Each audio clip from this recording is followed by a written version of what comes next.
for Kirk's sake. Name recognition, oh my god!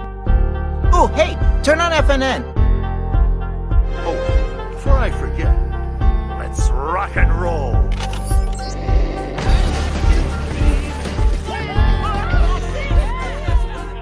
Oh my gosh, there's the Crash and Burn bar with its famous one-song jukebox. Yes, hello and good evening, or good afternoon, I suppose. Normally we're in the evening. Star Trek Lower Decks Season 3, Episode 1 is over, as debuted out there in the nethers, grounded. But we're just getting started here on Live Long and Podcast. I'm Dave Mader, and I'm joined with Chris Murphy to break down this episode for you. Howdy. How you doing, Chris? Good, sir. How are you? I'm well. Back for another season of Star Trek Lower Decks. This is the third season that we're covering here on Live Long and Podcast. Every episode, this is one of the few series that I can say we've been here since the beginning. And but this is the first time we're discussing Lower Decks. Chris, you've come into our podcast network in the last few months. Welcome. Thank you. No, thanks for having me. Yeah, it's kind of been cool, cool and fun to just sort of trip into the podcast. Always been a Star Trek fan since a kid, you know, and yeah, coming in to like talk about it with you guys has been cool. Hopping in on Strange New Worlds, and I was a big fan of Lower Decks for the first two seasons when they came out, so I thought it'd be cool to just kind of hop in and talk about this new season with you and the boys, and hopefully maybe some special guests. Who knows? Who's to say? And maybe well, we know each other through my cousin Davin, who you know from many years now. And Davin and I got reconnected on the podcast. So anyway, we're here to talk Lower Decks, and the episode grounded, and we were left with a cliffhanger at the end of season 2. Captain Freeman, she's been arrested for the destruction. Well, we thought it was the destruction of Pakled Planet. It turns out it was more just a bomb that affected a city. And we start here like, okay, like Captain Freeman is under arrest. What's the crew going to do about it? It turns out the lower deckers don't really have to do anything. There's like, it's all being solved sort of off screen. And it's more about just getting our leads back together. So we'll jump into some screenshots, break down this episode. But we get the first on-screen appearance of a news network in the Federation, the FNN. Clearly, we presume the Federation News Network. Yeah, that would have to make sense. When I saw that, I was like, "Oh, this is neat. This is something they've never really like played upon before. There has to be media in the future of Star Trek and such like that." So like, yeah, I thought this was a great way to start the new season. I guess we saw a little bit of that in Star Trek Picard in the very first episode. Like he's doing that interview with like a news reporter. That, but they never really I don't think they called it FNN or anything like that. It was just like generic. Oh, he's having an interview and he's being broadcast on like the live stream network of Federation Space. Like, I can't remember if it was called FNN or not, but yeah. And I don't know if you've ever watched Babylon 5, but yeah, my parents were a big fan of Babylon 5. They grew up a lot watching that. So I never watched it from front to back, but I've seen it, so I'm familiar with it. Yeah. And in that show, they have like something called the ISN, the Interstellar Network, which is used for propaganda at times by like this kind of evil regime on Earth. And there's a lot going on in Babylon 5. So I got vibes of that. We meet the anchor here, Sylvia Raunt. And we get some interesting like little clips here along the bottom of the screen to start. The FNN, the News of the Galaxy. Admiral Jellicoe bans Zebulon sisters from active duty starships. So he's been promoted to admiral by this point. This is like 2381, I guess we're in now. The Zebulon sisters. I can't remember exactly what that is in reference to, if anything. It's not the Delaney sisters from Voyager. No, I don't believe so. But the word, the name Zebulon does like ring a bell.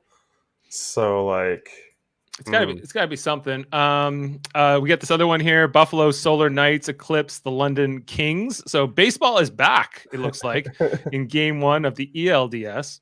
So it was, we know in like the time, like in Next Generation, they established that like baseball wasn't popular, and then through Deep Space Nine, it like and Cisco and some other things, it seems like it did come back to popularity by this point. It's all been about the trial. I like how they had some scandalous screenshots here of the Cerritos senior officers, including Ransom and Dr. Tiana. Like saying to F off and we don't get out of here, paparazzi. that classic scene. And a 6-year-old Zach Dorn is the youngest to become the Stratagema Grandmaster. The Zach Dorn we saw on Deep Space Nine, they're kind of like these big, goonish looking guys. There was like the twin brother Zach Dorns. And we see here, this is like the Captain Freeman. We'll find out this is like just a hollow projection or something like that. Coincidence, Country Stampede, dozen teens injured during rushing stage at something. Yeah. School, maybe? And we also see that these alien things are going to come through, these pink, like, alien ribbon things, which we'll find out at the end. Space. Big space orgy coming by Earth. No transporters won't work in the meantime. So they're setting all that up. And we get some screen smashes here. It's Mariner with her dad. I think we get his first name in this episode. I love that it's Phil Lamar that plays her dad. Like, he's such a great voice actor, and he's it's Phil Lamar from like Mad TV and Pulp Fiction Jack and like he's been a voice actor in so many cartoons. He's such a legend. The name they give us is Alonzo. So he's Alonzo Freeman. Why is this happening?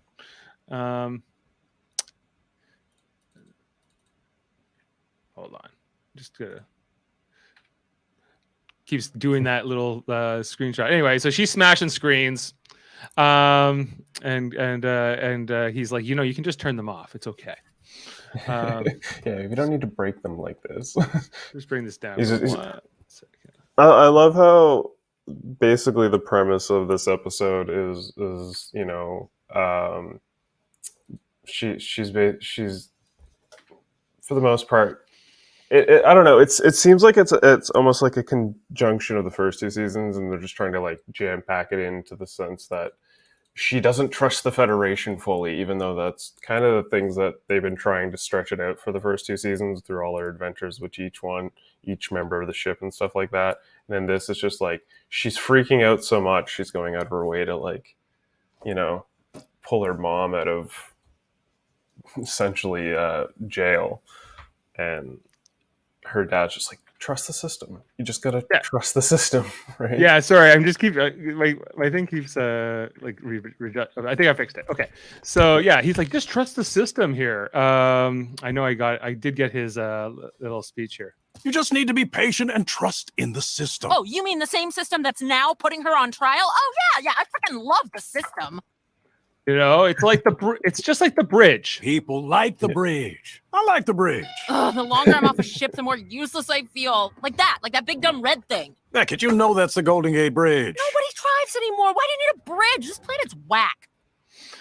It's whack. She's always going. And the Mariner's like, I guess fatal flaw is like she always thinks like she knows better than everybody else. She doesn't like to work in a system, but she is a good Starfleet officer in all but sort of this ability to listen and just kind of like trust for things. She's very impatient, right?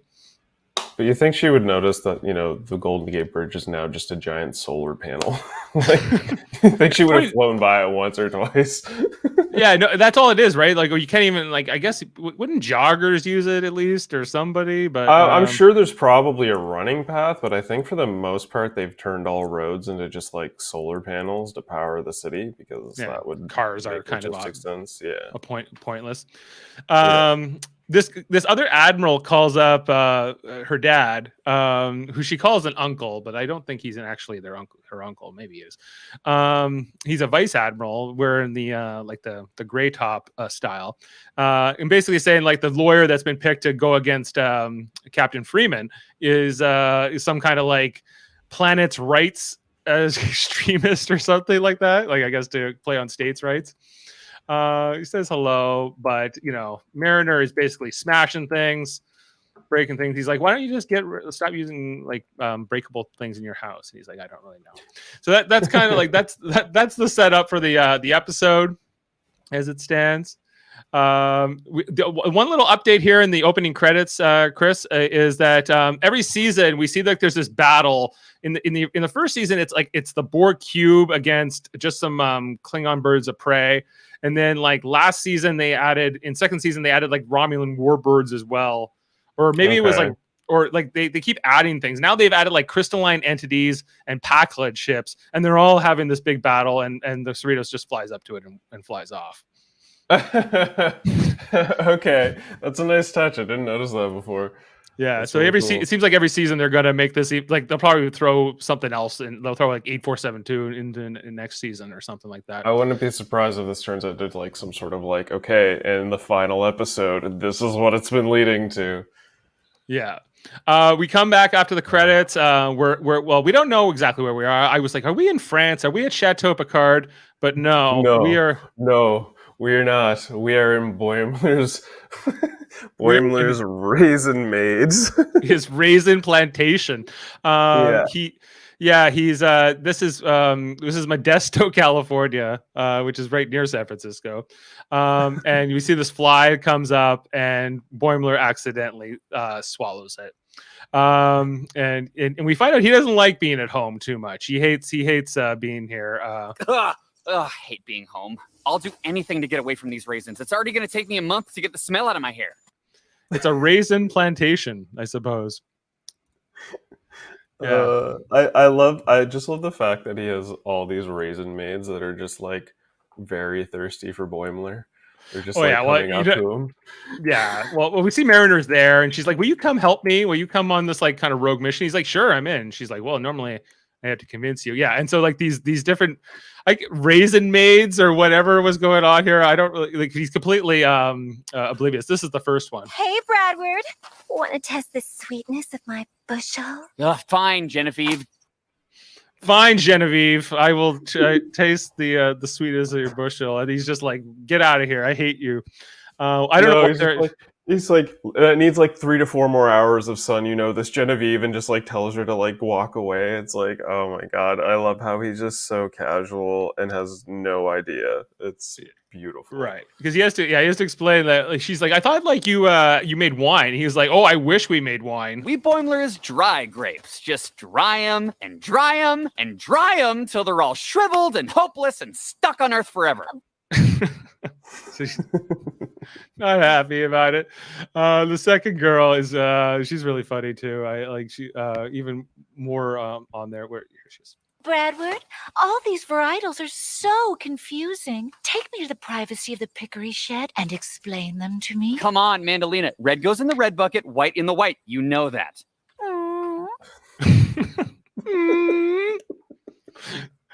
You know what's going on. Oh, sorry. Batman, sweet. Yeah, no, I went a little too much there. So we got some comments coming in. We got Jeremy Caulfield saying, "I believe that the press was on board for Enterprise B and yeah, that's right. There was some reporters there, but we didn't see exactly what the network was. And don't solar panels need to have? Don't need solar panels when you have fusion power plants. So." Oh, you muted yourself there, Chris. Yeah, I was just saying. I remember like several scenes in several Star Treks where they fly by the bridge and it's just like a bunch of solar panels on the thing, isn't it? Or could I be wrong? I think I have seen solar panels on there, but yeah, he's pointing like I guess like they could be doing both. Extra power. You can always have more power. And Sam, hey Sam, our friend from Newfoundland. Hey, feels weird that we're on so early. Yes, but. It's my anniversary tonight with my wife, and Jaemeel and Jeff will be on later tonight on Super Mario Brothers Podcasting to talk about Big Brother 24. And and Davin may make it by the tail end. Toronto has cursed him. Nothing works as it should. So Davin's having a rough time in over there. Anyway, so different. They come up with this plan here that they're going to. Go off and try to save Captain Freeman. He talks about his logs here, Boimler. these different logs, and they can maybe use this to exonerate Captain Freeman. So that's kind of what they're coming. Written by Chris Kula. The reason I pulled out this shot was just because this is the first premiere of a Lower Decks episode not written by Mike McMahon himself. And normally I don't like the first episode. The first episode of season 1 and the first episode of season 2 I thought were kind of whatever. So I thought that this was actually a much better episode. Even though I think Mike McMahon's very funny, and I think he does a lot better. It seems like with the finales of the seasons, which he tends to write as well. That's interesting because I was kind of feeling like this first episode was kind of a nothing burger. I mean, it was like really cool hints, and we'll get to that in a bit, but like, yeah, for the most part I kind of felt like this first episode was a little weak so far, but yeah. Well, like the seasons tend to get stronger, I guess, is what it's not even that they're bad, it's just that the episodes like it's usually that the first episode of any of these Lower Deck seasons isn't the strongest. I think we'll probably get that again, where you're right, like I don't think we're going to remember Grounded that much, but it has some nice moments. Anyway, so, and I always I do like this crew. I like them getting back together. This kind of seemed like a little bit like after the Best of Both Worlds, where they're kind of at home, the ship is getting repaired or whatever, and so the crew is they are not grounded per se. They are grounded per se. And then we get our last raisin plantation lady here. Last I'm raisin soaked lady. in juice and I need help getting naked. Just spray off with the hose, Leanne.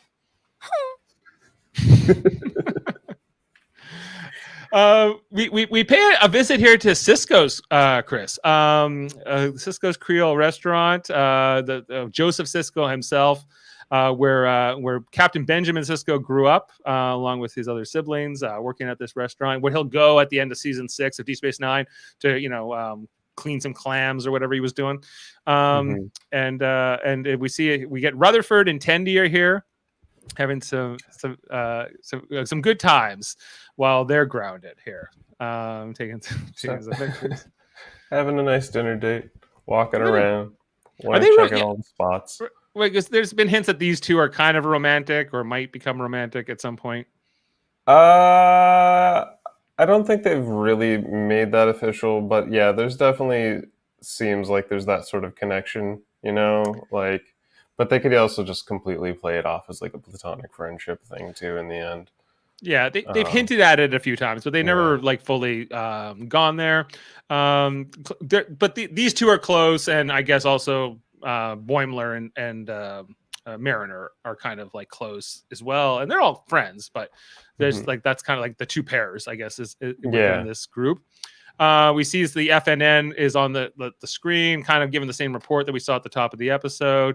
Rutherford and Tendi are talking about like all the places on Earth she's never been, even though she's been to Starfleet Academy for 4 years. She just kind of stayed in San Francisco, she says, that whole time. I just hung out in my dorm, just doing homework.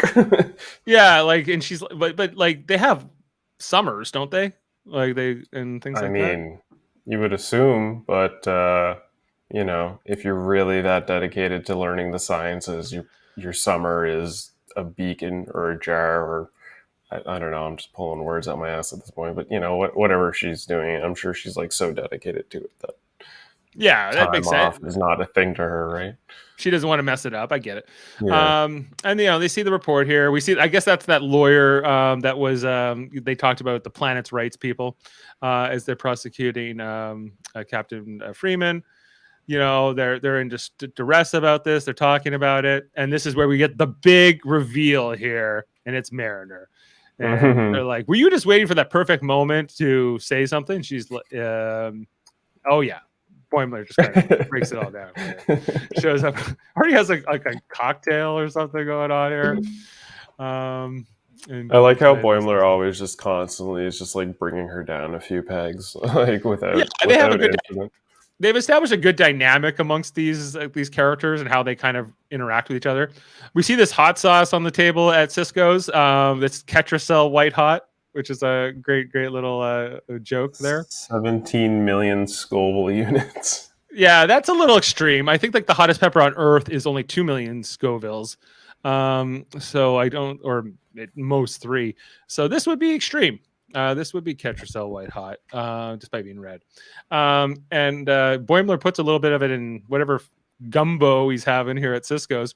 But he's kind of like dying of the heat the whole time. We see that Mariner will have a bit on hers, and she just goes, "Oh, this is a little spicy." She puts a lot. She just pours a whole in. Just pours a whole ton of it in. And yeah, Boimler just dying from this. Like, whatever. But basically, they're all the end of the result of the scene is they're gonna go try to transport in to get Boimler's logs that they think they need because they don't trust the system. She doesn't trust the system, so she needs to go rogue. So they go to this like transporter facility. It's just called the restricted transporters facility. This is a little bit like their version of Star Trek Insurrection, I guess, or even Star Trek 3, like the Search for Spock. They're kind of going on their little civilian mission here, out of uniform. Yeah.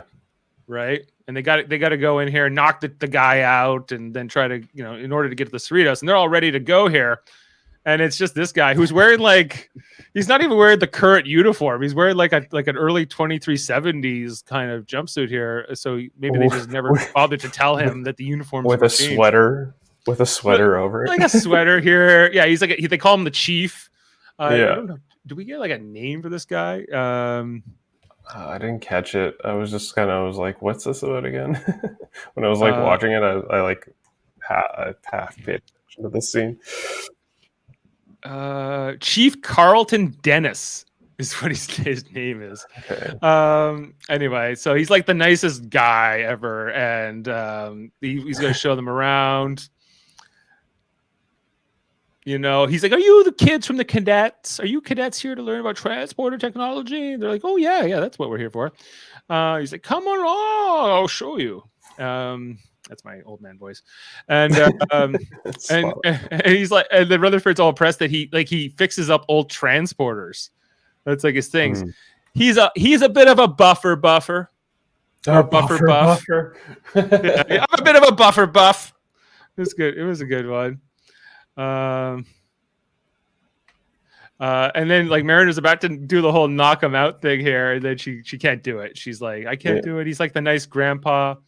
And even offers nice grandpa. Even offers like a Werther's original to them right there. And I couldn't help but think of like my grandmother, who was Davin's great aunt, always was giving out us Werther's originals. I wonder if he ever had a few out there. I'm sure he did. Yeah. As he's coming along here. He's like, most kids are only here to knock me out and then use the transporter, but you're not like that. And they're like, oh, well. So they kind of come clean to him. Oh, yeah, after he points the phaser at them here. They're like, they just freak out. They're like, no. He's like, I'm sorry there.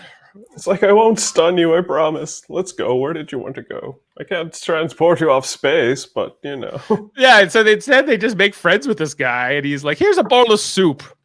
He gives them some food. And he explains to them that they can't even if he wanted to help them, he couldn't, right? Because the transporter is going to be blocked by the space orgy that's pending here. With the coming out here. Oh, transport fail. No, but so you can't beam anywhere off Earth during this particular time of period of time, right? So I was like, well, why don't they just use a shuttle? Like, I don't understand. I guess that's ultimately what they do, right? Well, yeah, I think the problem is they couldn't use the shuttle because it was, for the most part, they probably didn't have access. Like, they were off duty, like officially, because they're under investigation.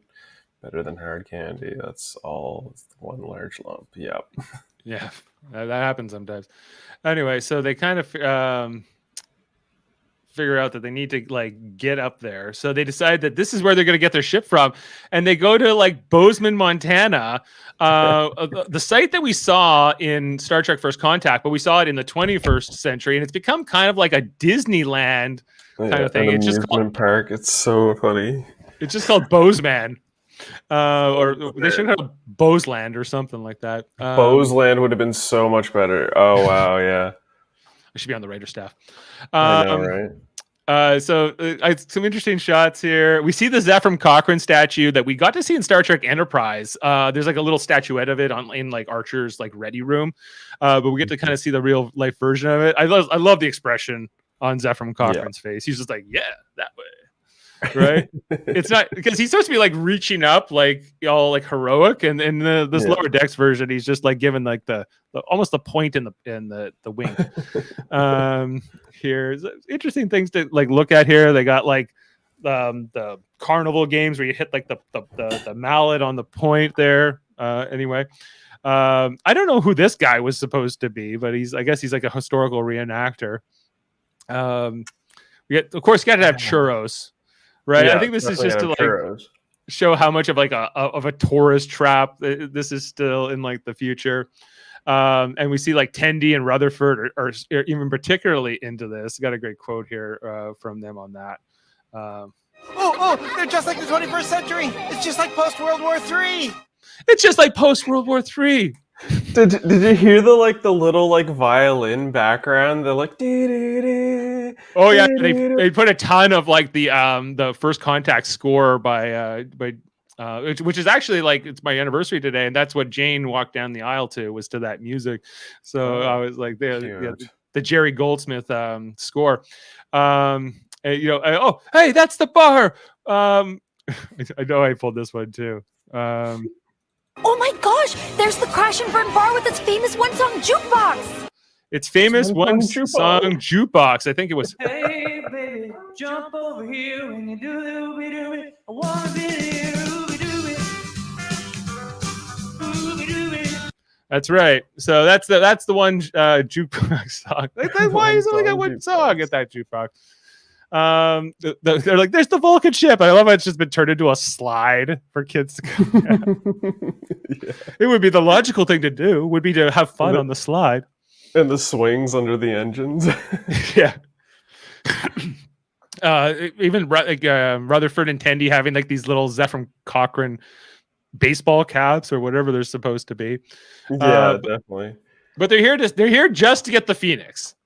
And to steal this ship. That's their plan here. So is it like? Do you think it's like a Phoenix replica, or does it have the Phoenix on like a consistent like launching loop, like a fucking roller coaster? Is that what it is? I think it's a replica. I don't think it's the original ship because Picard says that the original ship's in the Smithsonian, so it's not actually. Yeah. Okay, so then it's definitely that would make more sense, because it would be wild if they're just like the keystone to our entire civilization. We're just gonna let people ride that like a roller coaster. Right, exactly. It's just a reenactment here, and so they're in line here, and this is where like James Cromwell comes back. He comes back as like Zephram Cochrane. Oh, hi! I'm just finishing up some repairs, and you should finish up any snacks, as no food or beverages are allowed inside the Phoenix. Those two just like gobble up the rest of their churros. Hello, explorers, and welcome to the 21st century. We hope you enjoy yourself and make a first contact with fun. Fun! Make a first contact with fun. And they're like, well, this ship is automated, and Rutherford explains he's just going to like turn off the automation. So they're all getting in, and then like the plan kind of gets thrown off here when they realize there's somebody else on this ride with him. It turns out this guy is named Gavin. I don't know if I loved this gag in the episode, but they sure went for it. He was just like this kind of. I would have loved it if his name was Davin. If it had been Davin, that would have been meta. And he's just like this guy who's like super nervous to fly, and he's like, I don't know if I could do this. And by the end, he's taking over. He's just kind of freaking out. They're like, why didn't you get the next one? He's like, nope, the regulations say that 5 people to a ship or whatever. So break the rules. Yeah, and we get the whole launch here. We get the holographic Zephram Cochrane kind of pops into the cockpit here. Hey, how's it going? And he's like, just remember, we got to get our music here. Where is it? Oh, before I forget, let's rock and roll.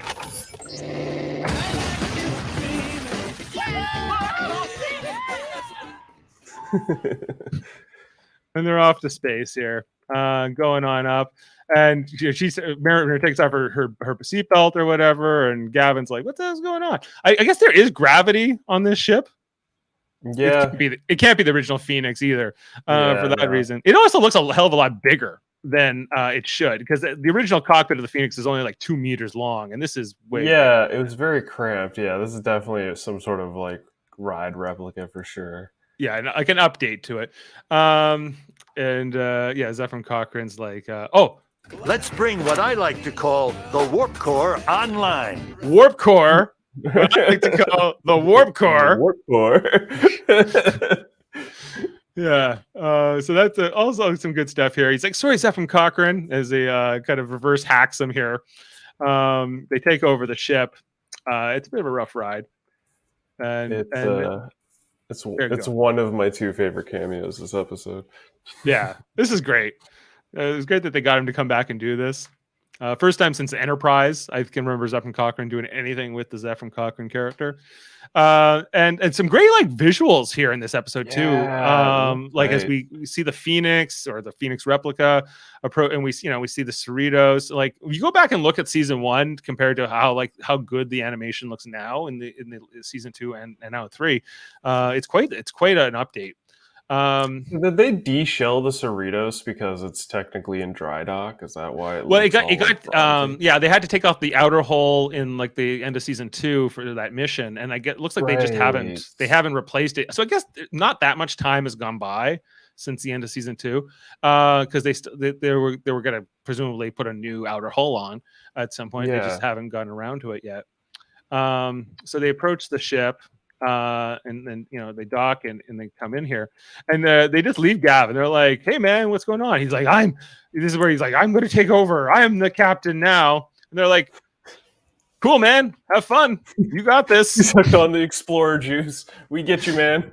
We got you. You're all good, man. Whatever's good for you. And like they just kind of like let him peace out here, and he just I guess he doesn't care. Anyway, they get to the Cerritos lower decks, where Boimler has his pad. You show it off like, look, I got all the vlogs. And at first it seems promising, but then they start to play these, and there's some interesting ones in here. And I think I heard Ransom say my name today. He might have said Boiler, but still, name recognition. Oh my God!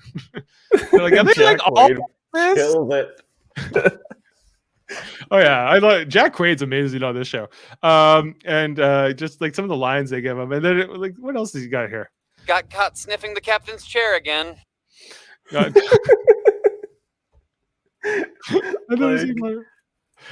be better about hiding my purple hair dye. Nobody knows my real hair color. The true secret of the show. What is his real hair color?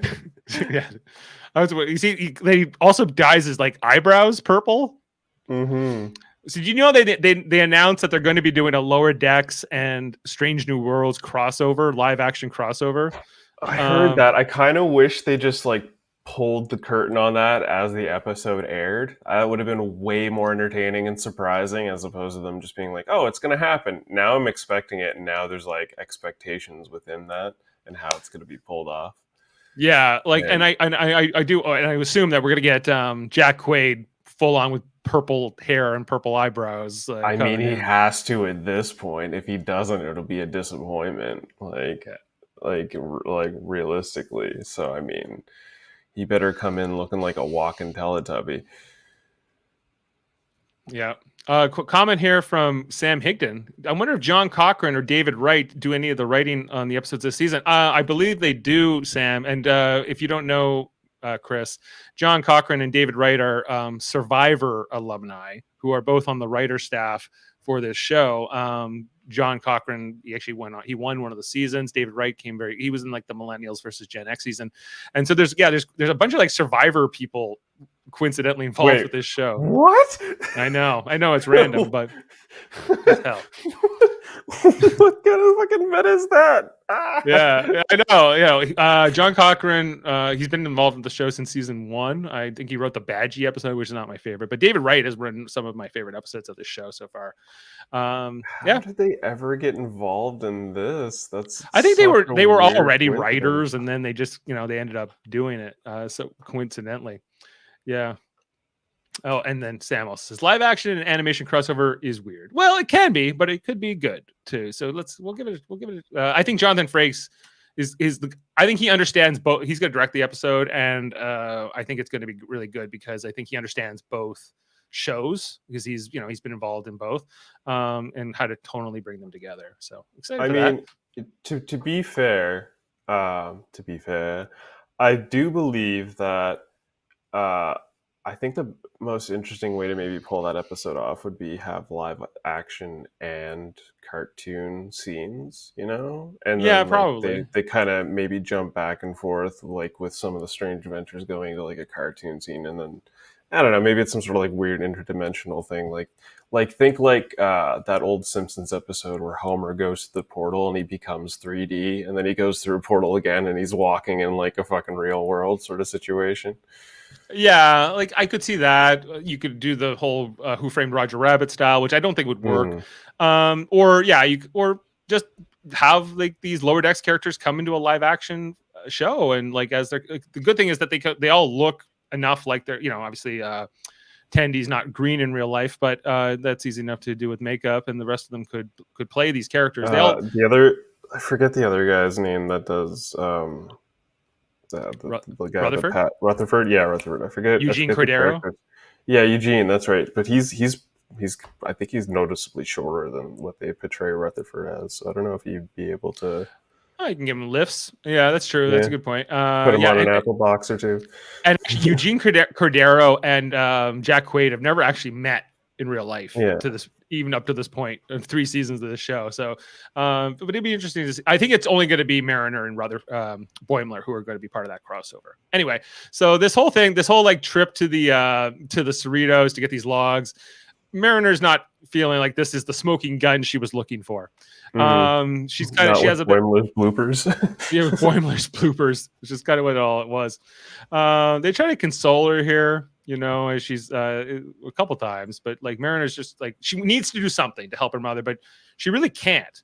And she doesn't want to, like the whole point of the episode, she doesn't want to listen to her father's advice, which is just wait and see how this plays out, and you'll get there. System. Trust the system. She doesn't want to trust the system. So they're getting ready to leave here in the shuttle, but Mariner like puts it on like some kind of override lockout and gets it to fly away because she's still going to go on to her little save the day mission, rogue mission, but she doesn't want them to get implicated. So she's kind of like pushing them out here. She goes to the bridge, gets the ship back online. They're calling her over the comm, like, hey, like you got to stop what you're doing. But she's on a mission here to do whatever she needs to, and she's not going to stop. So she's taking the ship. She gets the moorings off, and they're on their way. And they're like, we got to go in there. And Boimler is able to like reprogram the computer basically to instead of taking them back home to Earth, I just programmed the ship to be home or to be Earth, and this works. But the ship, the autopilot thinks that there's going to be like the atmosphere to slow them down on descent, and it's not good. That's not going to be the case here. And they have a pretty extreme crash through the shuttle bay. Yeah, they're lucky that didn't like vastly explode, and it just turned into like almost like just a regular car accident almost. It's like, this is how shuttles should survive accidents, not just. And it's interesting. I don't know because the California class is they're all named for the cities of California, and then the shuttles are named after like trees. Like this is the shuttlecraft Joshua Tree, and there's like the shuttlecraft Redwood, and a couple of things there. But yeah, you're right. They're all kind of just like happy they're alive in this moment. Anyway, they come to the bridge to confront Mariner, and she's like, no, I'm not going to be stopped. They're trying to drag her down as she's stealing the ship. And over to the starbase, we get these like 2 security guards who are just like bored playing like 3-dimensional chess and just having like a dull day. And they're like, hey, is the Cerritos supposed to be going out today? Huh? What? No, it's been granted. Yeah. I just like how they're like watching it fly out here.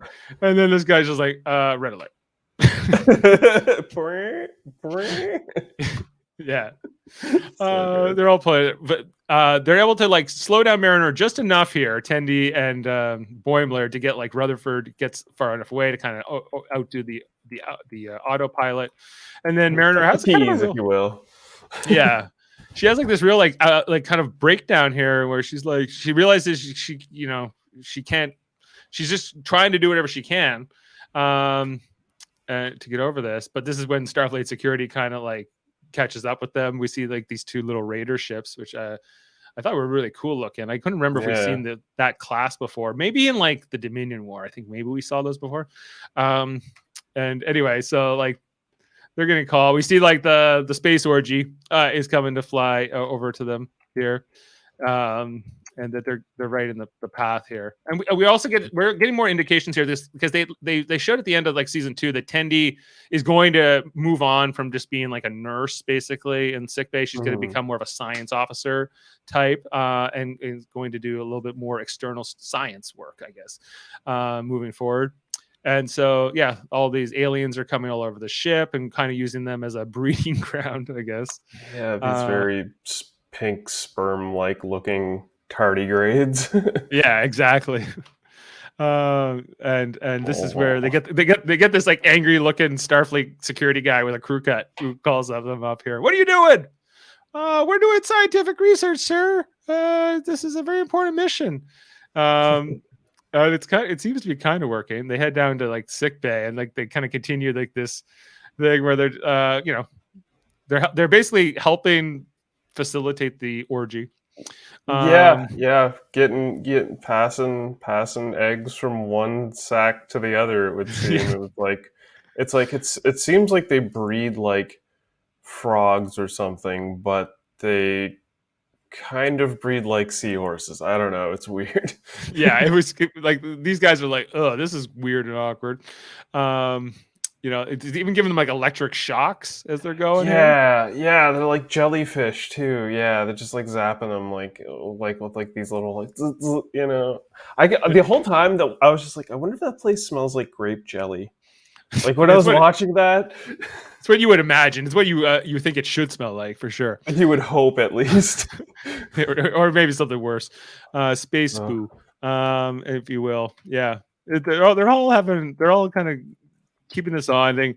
I did like pull the clip here. He's like, "Are we in trouble?" And let me just say, I love seeing junior officers committed to the pursuit of science. Yeah, man, that is us, just pursuing and doing. Super. I just need to know who your superior officer is that ordered this mission. They're like, huh? They get a little awkward here. This is when the jig is up. The jig is up. What are they gonna do? Oh. And then Captain Freeman and Shax and Admiral Freeman and Dr. Tiana all arrive and walk in and say, I ordered the thing here. They said, oh, okay, very good, Captain Freeman. And then they walk off. And then there's just like a shift here where they're like, you motherfuckers. Like, what the hell are you up to? What are you doing stealing the ship? You didn't trust the system. You didn't trust the system, Beckett. What are you doing? Yeah. She's just kind of happy to see her mom out of custody or out of jail. But continuing this thing, like, you can't do this. But then, like, what? And I pulled the whole speech here because how can you not? Like, she explains the whole thing here. While I was sitting in court, Starfleet was carrying out a secret investigation into the Packlet bombing, led by Captain Morgan Bateson. This elite Captain Morgan Bateson, which was Kelsey Grammer's character in the episode Cause and Effect, who shows up right at the end of that time loop episode in Next Generation. Do you know the one where they're all going back in time like over and over again, and they have to like figure out from the poker game or the number 3 on Riker's collar, and at the end, like Kelsey Grammer Fraser himself comes on screen, and that's who Captain Morgan Bateson is. So we're seeing like he's become some sort of black ops captain by 2381. Working for what's that division called? Like Sector 31. Section 31, or maybe just Starfleet Intelligence or something like that. Yeah. But yeah, he's back. Okay, so that brings the cameo count up to 3. To a known data to the known data fabricator, whom they discovered had faked the incriminating footage of me. They pursued and captured this forger inside the Romulan neutral zone. Under some rather invasive questioning from Commander Tuvok, this forger revealed the true identity of the bombers. the Packlids themselves. It was a huge reveal. Turns out that their plan was to blow up their own capital and frame me to force the Federation into relocating them to a more resource-rich planet. So it was a classic Packlid Samaritan snare, writ large, and it would have worked if not for Starfleet's best believing in one of their own. Holy sh! Oh, can we hear that again, please? Can we hear that again, please? Yeah, I was like, I would have watched that episode. I want to know why we didn't get to see any of this. Right, like and there's Kelsey Grammer's character to the on the our right to Mariner there in his full uniform. Along with like stoked for Tuvok to show up. I was like, yeah, Tuvok's back, and he's a commander now. And why was he on this mission? I guess he's working with Captain Bateson. Hopefully he comes back in more future episodes. It'd be cool to hear like do a voice or something like that. Give us some Tuvok when we where's our Tuvok when we need it. I know I got some Tuvi here. You require more discipline. You lack mental discipline. That's right. You require more training. That's right. Anyway. So anyway, they're like, I told you, Beckett, to trust in the system. Anyway, so there's a bit of like, you got to answer for this, Mariner, Beckett, and she's like, you out of the three, whatever the hell this is, clean it up. I don't even know what's going on. They're like, yes, ma'am. All right. So we go, we come around here to, I guess this is the ready room, and basically her parents are like giving her a dressing down. Back at the ready room post orgy. Like, I'm happy you came, you love me and all this thing, but like, you can't do this. You won't accept me as an authority figure. She's like, well, where am I going to go now? And he's like, you can't, this is the bottom. Like, there's nowhere lower than California class ships, apparently. I guess you think they would assign her to like, I don't know, like where those guys were playing the 3-dimensional chess earlier on.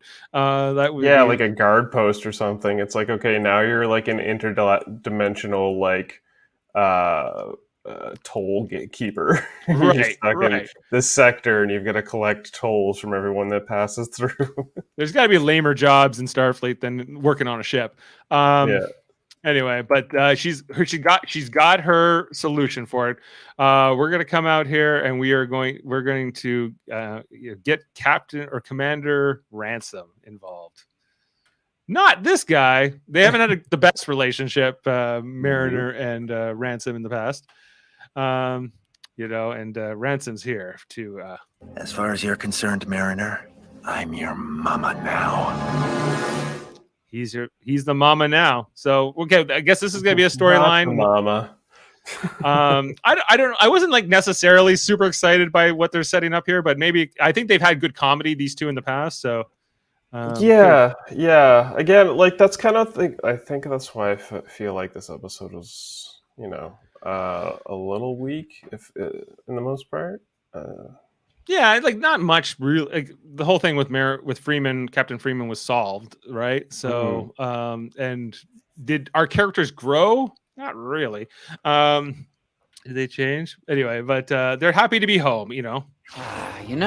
Even covered in alien sploof, there's no place I'd rather be. Yeah, home, sticky home. Home, sticky home. They're back here, and then we get this fine. Oh, hey, turn on FNN. And they do. There was some kid who solved like a mathematical equation or something, and then we catch up here with Captain Gavin or whatever. But first, a daring rescue near the moons of Jupiter as a malfunctioning theme park ride leaves one young man traumatized. No, let me go! I'm Captain Gavin! I am on a trek amongst the stars! And that's it. That's the end of the episode.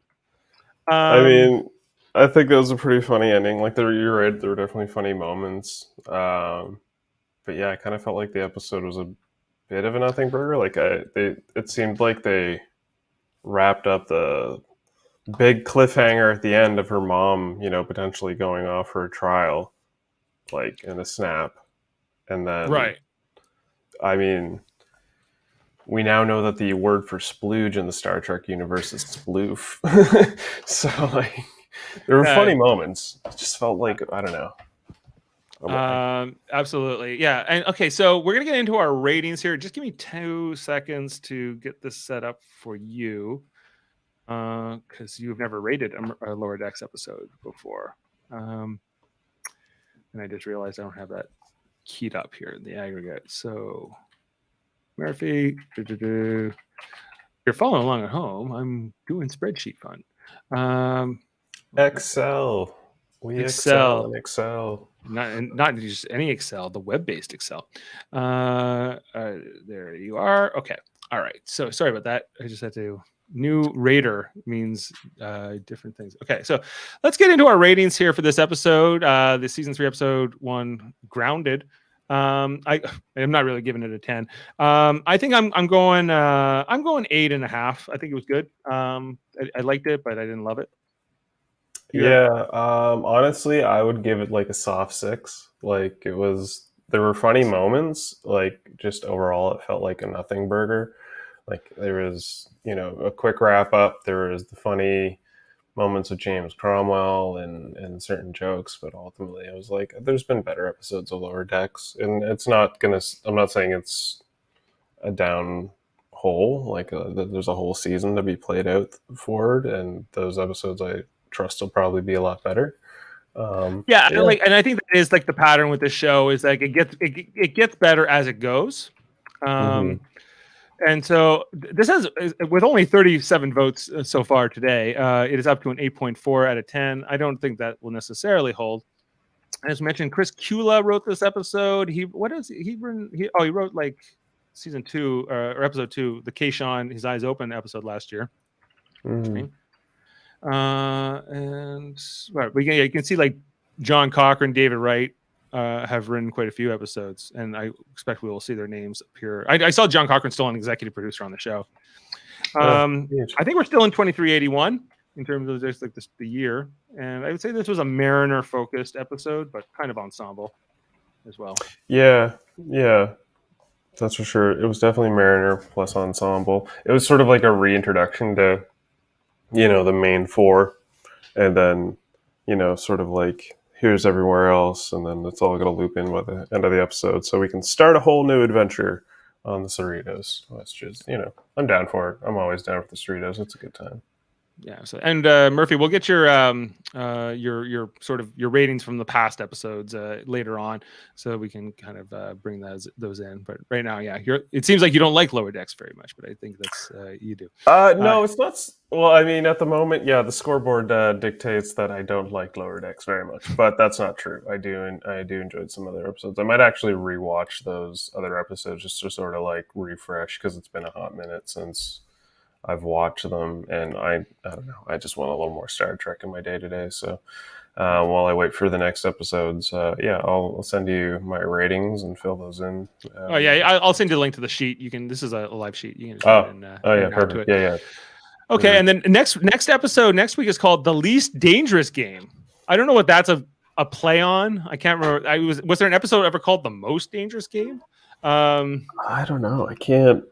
Maybe in like an old Next Generation episode potentially. Maybe, but yeah, it's not like necessarily ringing any bells with me. So we'll see what that one's. But assume that the crew is going to be back on the Cerritos. We're going to be continuing this whole story with, I guess, Ransom is going to be turning Mariner into Starfleet material or not.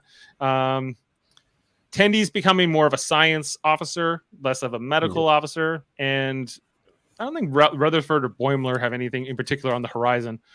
Yeah, they just kind of seem like they're along for the ride. Like there seemed like a bit of setup for at least 2 of the 4, for the most part, main characters. So yeah, I'm hoping there's some strong footing for some interesting stories this season. Yeah.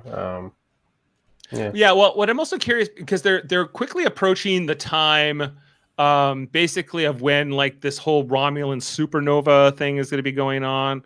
Like we saw in flashbacks from Picard that like he was the admiral of like the fleet that was trying to like evacuate Romulus before like that supernova went off. There's going to be like everything with the synths is going to eventually be kind of happening with like the rebellion on Mars and the synth ban that will come into effect. But they're still about 4 years away from those events. So like there will I keep wondering, will the uniforms change? Because we saw that there was kind of a different uniform style in that time. We see that like California class has their own uniforms, but we see a ton of these gray top uniforms are being worn concurrently as well. And I'm the one who pays a lot of attention to these uniforms, maybe more than most Star Trek fans do. But it's just like the continuity. I'm always looking for like, let's be consistent with our continuity if we can. Yeah, absolutely. No, you've got an eye on the Starfleet threads, that's for sure. Yeah, I got a few in the closet too. So, but on that note, I think we can close the book here on Grounded. Make sure to let us know what you thought of the episode, everybody. Leave us comments. If you weren't able to watch here live with us, we'll definitely check that out after the fact. What are you hoping for in season 3 of Lower Decks, and what's some of your favorite moments here? We'll be back next Thursday to talk about the next one. Probably not this early in the day. And what else? You should check out our Monday podcast where we talk about Star Trek Enterprise. That's right. Where we talk about, go through episode by episode. We're going to be on this Monday. We're talking about the Enterprise episode, season 2, Dawn. It's called. This is season 2, episode 13. It's a trip-focused episode. And then next week, we're going to be on Tuesday, we're talking about Star Trek Deep Space Nine, which we've been going through episode by episode for well over 2 years now. It's called Deep Space Nine at 9-ish. We got the episode. It's called In the Cards. And this is one where Jake Cisco is trying to get like a Willie Mays baseball card for his dad, right? And it's actually, I think I remember that episode. Yeah. It's a really good episode. I'm looking forward to going back and looking back on that one. It's Michael Dorn's first directorial debut. It's the first time he ever directed anything. And I think it turned out better than the Ryza episode he directed, I think, in Enterprise. So I'm looking forward to that. And then Lower Decks next week. Star Trek Radio Theater, probably back in September. Got to figure out which one we're doing there. But check out our back catalog, our Star Trek Radio Theater episodes, our audio dramas where we reenact the episodes. And what else? Super Mater Brothers Podcasting is our other channel. It's like where we talk about reality TV, mostly, but not exclusively. Right now we're covering Big Brother 24. If you're watching that week to week, or we talk about Survivor. We talk about Big Brother Canada. We've talked about different Marvel shows. So check out that channel, Super Maid Brothers Podcasting. And Trivial Debates is our third one, where we have like a monthly show. We kind of do a game show format. There's a host. There's 3 contestants. We talk about movies, TV. There's a winner each round. We just had Chris, actually. You were just hosting this most recent one, August 21st. Yep. And Jody Simpson. It was a nail biter. It was. Sorry, I'm getting a call coming in. Can you just hold for 1 second? For sure. I can chat while you do that. So yeah, we hosted Trivial Debates there. If you guys want to find it on our YouTube, and also if you guys wanted to follow us on Instagram and TikTok, you can find us at Live Long and Podcast, Live Long and Podcast OG on Instagram, and Live Long and Podcast TikTok. We are hoping to post a little more up on that soon. We're going to have ourselves another Trivial Debates episode next month. I believe we might have Jody Simpson hosting that episode. To be determined, though, but keep an eye on our feeds for that information. It was a good episode of Star Trek Lower Decks today, I do believe. What do you say, Dave? I say thanks for helping me fill those minutes while I was on the phone. There was like I'm waiting for a delivery to come, and I was like, "When are you going to be here?" Basically, is all I wanted to know. So got that solved. So thanks for helping out with that, Chris. And check out our friends' podcast, like Davin Skillhorn. He's got his own Star Trek channel called Locutors of Trek. He does with his buddy Dave Pugsley, which they do trivia, they do different writers' room sessions, they do some fun things. Check out Locutors of Trek, and his other one is called X-Rated. It's an X-Men the Animated Series podcast where him and Andre go through episode by episode, rating those, discussing those. Check that as well. Michael Chan and Alex Blackburn at the Hellbound podcast every Wednesday, a horror theme podcast, and my son Eamon Mater has got Let's Talk About Fighting Games. He does under his name Sam Jerka, along with his buddies Super Smash Bros. Seth and Paranoia. Check out that on Spotify, wherever you get your audio podcasts. And on that note, thank you for being with us for this afternoon edition of Star Trek Lower Decks. And we'll be back next time. Thank you to you, Chris, and we'll see you next time. All right. Definitely be back next week. Cheers. Right, here's the best quote to go out on. All right. Starfleet Captain Carol Freeman stands accused of orchestrating a devastating attack on the Pakled capital, a place they call, quote, Big Strong City,